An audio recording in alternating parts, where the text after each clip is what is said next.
Hello and welcome to this episode of the Insider at Home. For this episode, for the first time, we will cross water. We will go transatlantic and across the channel. That's where our first guest is waiting for us. She started at a young age already on the Global Champions Tour and Global Champions League and worked her way up all through the ranks. 2014, she was still jumping in the lower classes. 2018 and 19, she became one of the champions of the Global Champions League. For our second guest, we go transatlantic. He is not a double champion, not a triple champion, a quadruple champion on Global Champions League and on the launching Global Champions Tour. To say it in the words of Ragnar Lodbrok on the Netflix series Vikings, shield ball up because here come the London Knights. Ben Maher and Emily Moffitt, how are you doing? Good to have you. Hi, good. Thanks for having me. Emily, how are you doing? Good. It's very quiet, quarantining at home, doing lots of polls. It seems like you're taking great care of your horses. If we follow you on social media, they get a lot of love. Yes, they get to have a lot of grass during this downtime. I don't think we have any grass left, actually. And Ben, for you, you're still in Florida, if I've got it right. Beginning of the year, you had a back surgery. You spoke about it last year. You had a bit of a difficult back, some injury. How's it going now? It's all good. We had a surgery that was pre-planned in January, so I've had an extended holiday this year. I managed to get fit for one show towards the end of March, which I was pushing to get back in the ring, and then it was all cut short. So I've only been in the ring 2 or 3 times this year, actually. So it seems like an extended quarantine for me, but we're keeping safe and I'm working on things to improve for when things get back to normal. Let's talk London Knights. 2018, 2019 were very impressive seasons from your team. 2020 announced itself as the first ever opportunity to win the trifecta, to win 3 seasons in a row. How did you watch that first start of the season? Because both of you weren't there in Doha, and you sent in only the Philippines brothers with their horses. How did you live that first stage of the season? It was definitely nerve-wracking. I think it's always harder to watch when you're not there. I know some people probably prefer it the other way, but yeah, I remember watching and thinking, oh my gosh, this is why do we do this to ourselves? But the boys had it handled, and it was great to start off like that. And now we haven't had a chance to do it again. So I mean, it was a pretty perfect start considering where we are now. Yeah, absolutely. Ben, 2018, you really dominated. 2019, you were also crowned champion. What were the expectations? Did you feel extra pressure to start this series, this championship? Yes, I think so. It's people start to expect it's much easier when you're coming out of the blocks and you're just working and riding for yourself and your own team. But as a team, we've been very, very successful over the past few seasons, and it starts to become an expectation to win. And I think for me, it's important as team manager, we keep the whole team grounded and not forget, but not try to ride off of what happened last year. Start this year fresh, so to speak, and not try to ride off of our last result. Yeah. Emily, you've been together with Ben on London Knights ever since the team was founded in 2017. Yourself, Emily, you were already on the league in 2016, but you've built the team in 2017. The big restructuring came in 2018 when you added the Philippines brothers and Martin Fuchs to the team, and then things took off. The dominance in 2018, I've got it here, 40 points ahead on Valkenswaard United, 84 points ahead on the number 3 in the championship. That was Miami Celtics. Last year, it was a much closer call with Saint-Tropez Pirates finishing second. Emily, did you see opposition getting a lot stronger, or what could be the explanation between the dominance in 2018 and the real battle in 2019? I think as the years have gone along, people have started to realize that this is the real deal. It's not an idea anymore that Jan has come up with. It requires us to bring top 5-star horses, for the GCL and for the GCT. So I think people have just really started to realize, oh my gosh, like we need 2 Grand Prix horses at every global. It's not really a game anymore, And I think every year more and more people are starting to realize that. And also, I think a big thing is it's starting to become more and more people's goals to win the GCL. You know, it's a huge accomplishment now. So I think that that's probably why it's becoming more and more difficult every year. That makes you kind of pathfinders, Ben, because you guys put a team together in 2018 that was really solid. You stuck to it in 2019, and it worked again. And I worked it out in 2018. Martin Fuchs, Olivier Nicolas Philippaerts, you, Ben, and Emily, average age 25.4. You fielded nearly an entire team of under 25 riders. I'm just saying, you guys you had such a young group of riders. How did you come to that constellation? You could also have chosen for experience, for big names, but you Ben, you put together such a talented team of riders. Why those riders?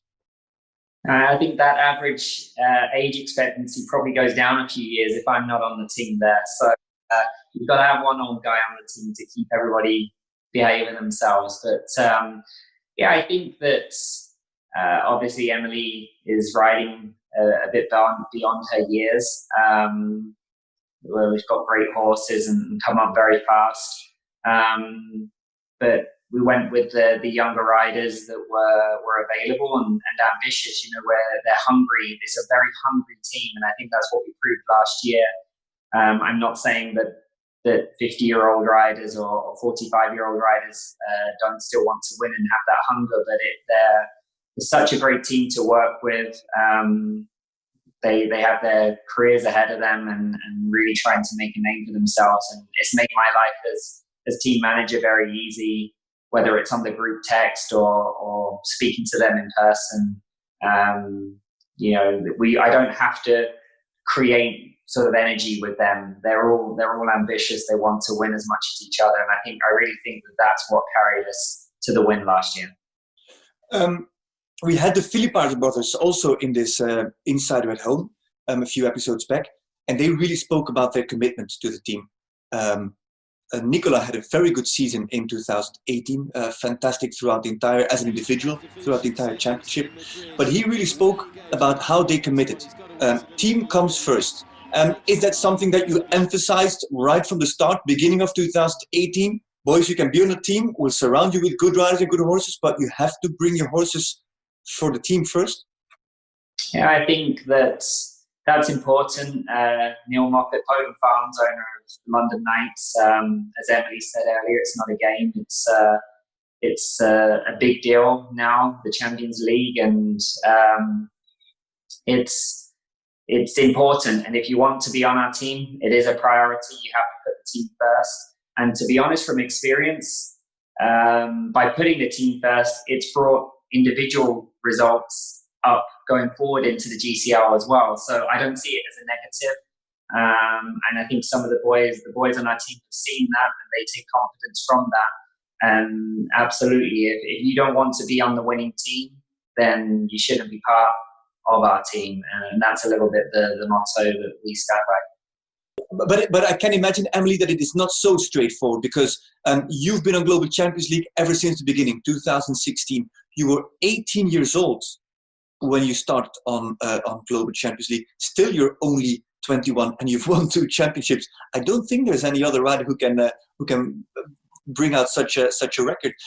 But when you started, was it difficult as an 18-year-old, somebody new at not only at the level, at the height of the fences, but then to come into such a constellation, such a new concept? Was it difficult for you? I think a lot of people that know me know that I have this weird confidence that I don't even know where I get it from. I think that helps me a lot. I remember walking into the ring for the first time in Estoril with Tommy, my best one, Hill Figure Bandit Olmenhof, thinking, I mean, this is just going to go one or two ways. And luckily, it went my way, and we were double clear, and I was on the team with John. And yeah, for sure, it was intimidating. I was on the team with John, Bertram, Alberto. Even then, it wasn't a joke to me. I was the young gun, and no one knew me, so it was a lot of pressure, but it was really fun. I enjoy team efforts more than individual, actually, which I know a lot of people might disagree with, but I just think it's more fun for some reason. You've made a huge leap forward in the last 6 years. We've looked it up. 2014, you were jumping 1 meter 25 classes in Chantilly, 1 meter 25 classes in Chantilly, and then when did you ride your first 160 class? That is 2 years later. How do you deal? Of course, you can find a horse that carries you through, but how do you deal with it yourself? To make that leap, to make that step up, because that's a tough task. I would have to say my dad was a big part of my success happening so fast. He has a real great mentality for getting things done, and that has obviously rubbed off on me. I also was always surrounded by top horse people, so I was always learning every day something. And I had just made a goal for myself, and it didn't matter to me how I was getting there. So, it helps that I had great horses like Tommy. He often picked better distances than myself, so that does help. But, it's just a mentality. When you have that go-getter, let's get it done, you don't let anything get in your way, nothing's going to stop you. Ben, when you see Emily walking a course, you see you walking a course. You're nearly always there. I don't know if it's true, but I think you're a big part in the success of the development of Emily Moffitt as a rider. Can you agree? Can you relate to what she said? Yes, the hey, let's go mentality really makes a difference. Yeah, absolutely. I've been part of Emily's growing up from the very beginning there, and something that maybe we lose sight of because we spend a lot of time together and every competition together. But I'm very proud when we've had moments like when you watch back to Stockholm last year, and then the sentimental sort of weeks that we've had for me, accomplishments that are not just as a rider, but as a trainer that I can pass something over. But like Emily said, I think the whole sort of philosophy behind the London Knights, Neil Moffitt, he wants success. He kind of puts that over to his team, whether it's at me as a trainer, Emily as a rider, and pushes you to be your best. And I think that's something that's definitely worked to Emily's advantage. And I've given it everything I can. We spend a lot of time together, and I'm responsible for every move that Emily makes. She's growing up pretty quick now, so she'll probably start to make her own way a little bit, but I'm very proud of being a part of that success. What is the biggest move forward that Emily made in these last, let's say, 2, 3, 4, 5 years? The biggest step forward, the biggest achievement for her, not in terms of results, but in progress as a rider?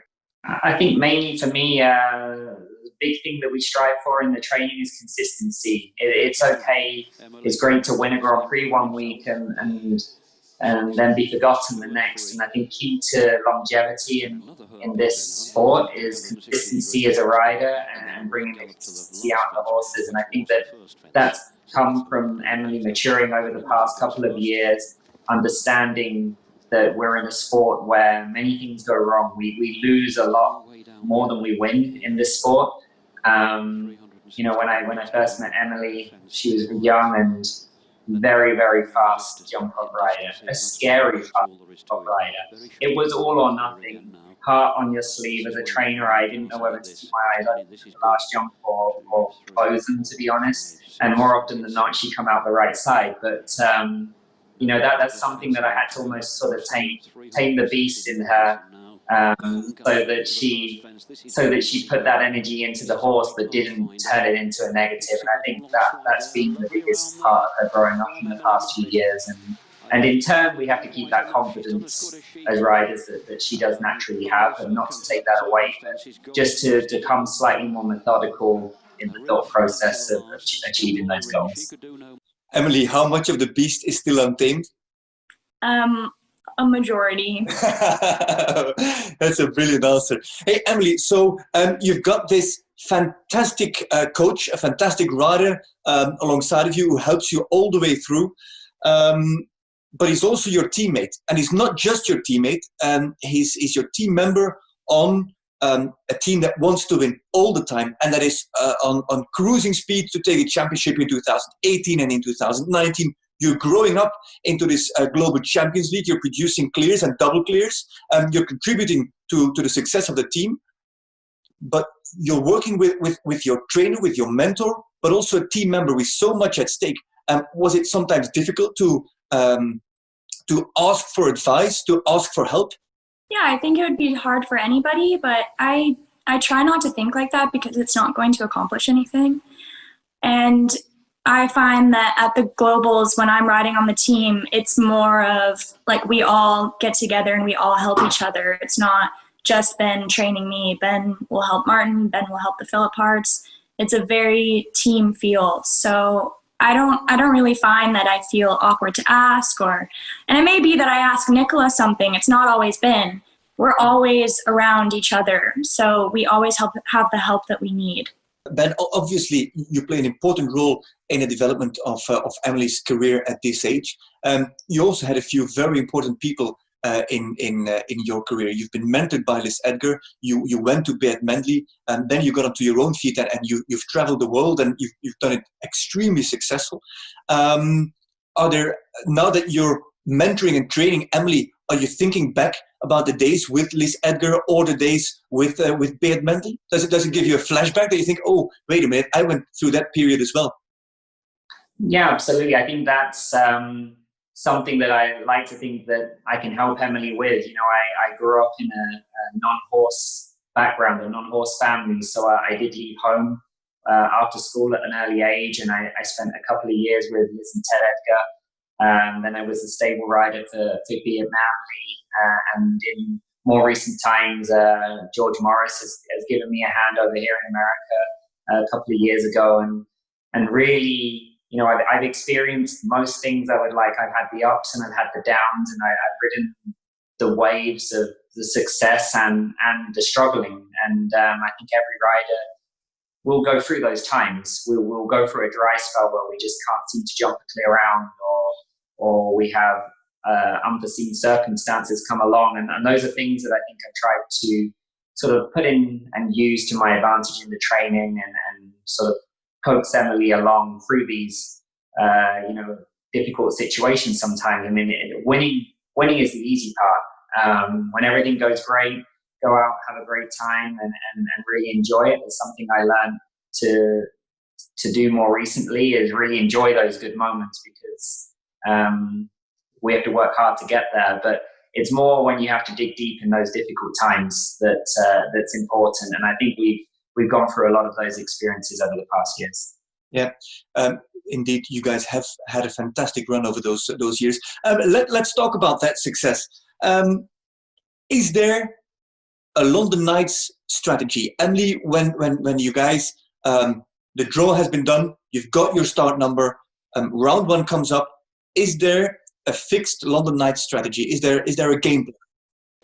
Yeah, definitely. I think each rider probably has a little bit of a different purpose. For me, it would be a steady double clear. I would never be put under the pressure of going fast for the time.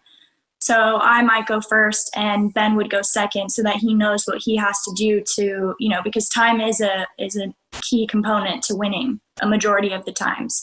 It's not very often that it's just a pole in hand or something, So I think that's where our strategy really works well, is each rider has a strength and we make sure we use that. We don't focus on anything other than each rider's strength and how we're going to get it done. Talking about those riders' strengths, Ben, you as team manager, have you got your plan ready? Season starts in March. Have you got your plan ready in January? Okay, we sent Olivier and Nicola with that horse to Cascais Estoril. For Hamburg, we picked those horses and those riders. Is your management plan that wide? Have you got so much ready already in January, February? Yeah, I think we try to be as organized as we possibly can. Last year was a tough year. Nicola was injured for a while. We had a few unexpected sort of circumstances come up that we had to adapt, and that's why last year was more of a meaningful team win for me. It wasn't an easy ride. We really had to fight to the end. So I think as team manager, they don't need me calling them up on the 1st of January, wanting to know this and wanting to know that. Just enjoy the time, take a little bit of the break. We're all still working hard at home, developing and trying to do our individual thing, but really just take a little bit of a step back from the team and then make a plan the latter part of February. So we try to make those plans. I try to work backwards from what maybe riders and horses are aiming for, both within the GCL and GCT and maybe also outside in the sport, and take those points on board as well. I understand that the riders have other commitments with team arrangements and things. So we try to plan 6 shows in advance, but we've always got a contingency plan if something goes wrong or we need to make a change, and that plan seems to have worked so far. Yeah, obviously it has worked fantastic. If you look at your results, you've always been strong, but for some reason you have always been very strong in round 2 and competitive. If you look at your results, I think 2018, out of you had 10 rounds or 10 stages where you were within the top 3 of the fastest times. Is that also the London Knights approach? Listen, we'll get safely through round 1, but in round 2, that's where it happens. And you always try to perform to get in a fast time. Not always. I mean, you see there at the end in New York, it was about jumping the clear round. But I do think that we are in an era and that we have a team of riders where we have a great group of younger riders, like you said earlier, who naturally ride quite quickly. Everybody is naturally quite a fast rider. And we have combinations like Martin with Clooney or myself with Explosion that are naturally fast combinations. So as Emily said, we try to always put them more as a second person on the team. And I sometimes think you can force mistakes if you're trying to ride to jump the clear out from the team. My advice for myself, as well as whether it's Emily or my teammates, is go and ride the round that you want to ride. And if that is at a more naturally quick pace, then that's absolutely fine. Don't take unnecessary risks. But I do think that has helped us in time to time when perhaps we haven't won the actual competition on that day, but because we maybe had a 4-4 round having quicker, we finished in the top 4 or the top 5 or the top 3, and that can make all the difference in the overall championship at the end of the season. Yeah, all right. Ben, you've got, and I don't want to make you sound old, but you've got 20 years more experience than Emily. That's more or less how it balances. Do the two of you ever sit down and discuss the development of this sport? Because what you're experiencing, Emily, with Global Champions League and launching Global Champions Tour, you've been on the league since you were 18, and we've spoken about that. Ben, you've seen this development come quite late. You've been through all the other stages on how the sport has developed, but the speed of this development in the last 5 years, that maybe for Emily is very natural. For you, it's very different to adapt to. Do you ever speak about the Emily back in the day when I was young? The sport was different. I try not to do that because then I just remind myself how much older I'm getting, to be honest. But no, you're absolutely right. I mean, Emily's grown up in the modern day sport, and this is the modern sport. But I think that training Emily has also given flashbacks. I wouldn't say to the older side of the sport, but we were in Dublin Nations Cup, or whether it's Hickstead and these kind of competitions.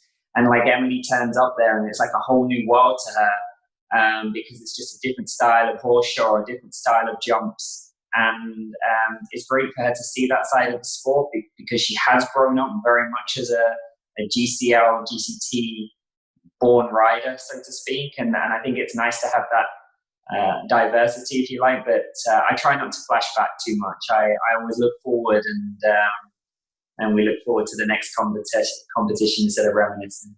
Yeah. Emily, as a GCL born rider, as Ben puts it, what do you like about GCL? What makes it so fun for you? Well, I think it's the special locations, obviously. It's great to be able to go to a horse show and also be in cities like Rome or Paris. Everybody dreams of traveling there. So to get to do what we love and be in those great cities is fantastic for me.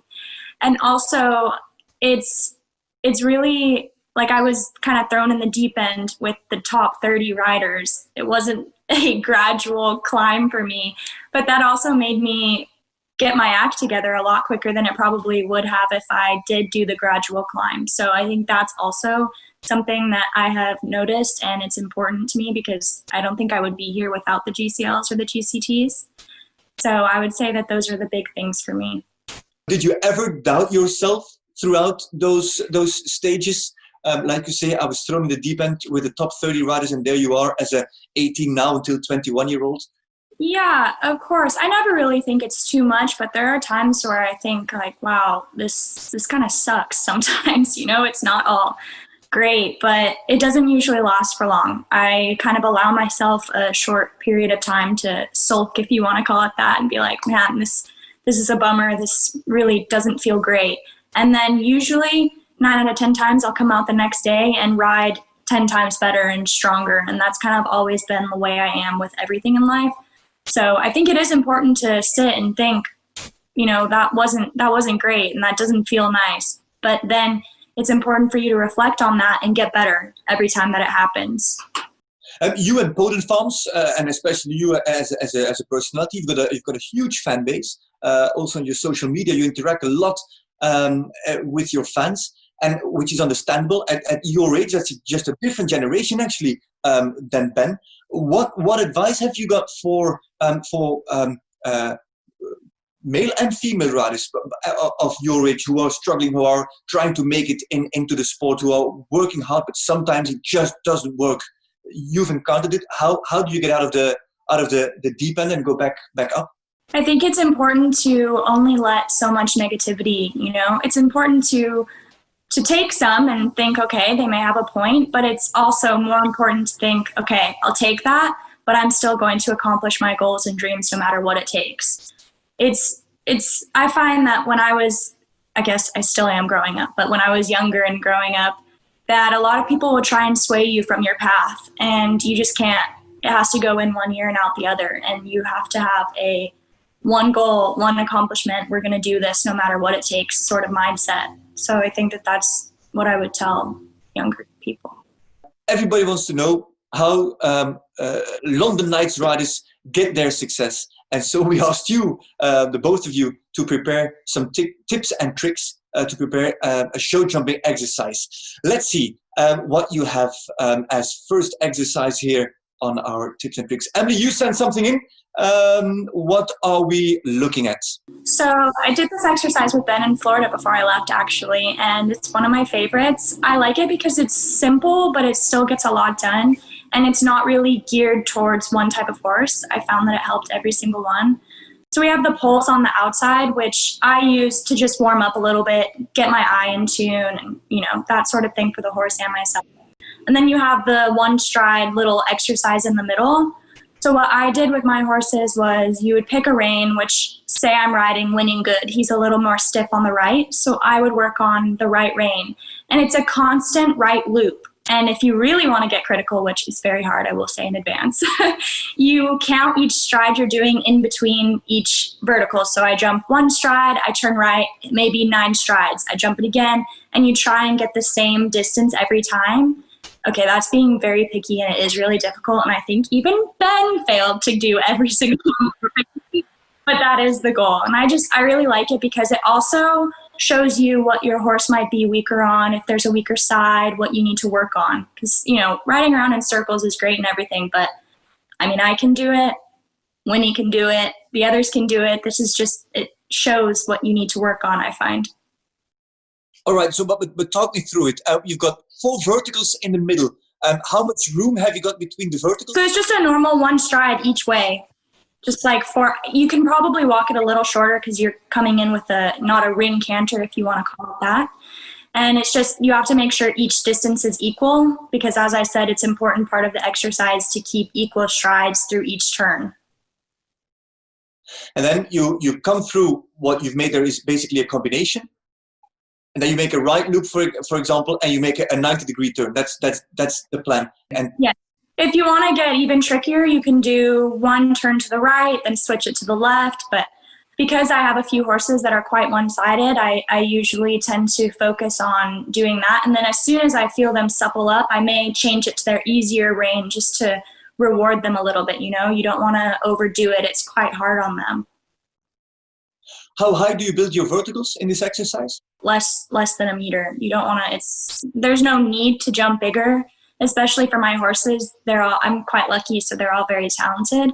It's just like nitpicking, especially during these quiet times. You know, we never get to have this time at home. It's just about nitpicking each small thing that a horse may be struggling with, or yourself.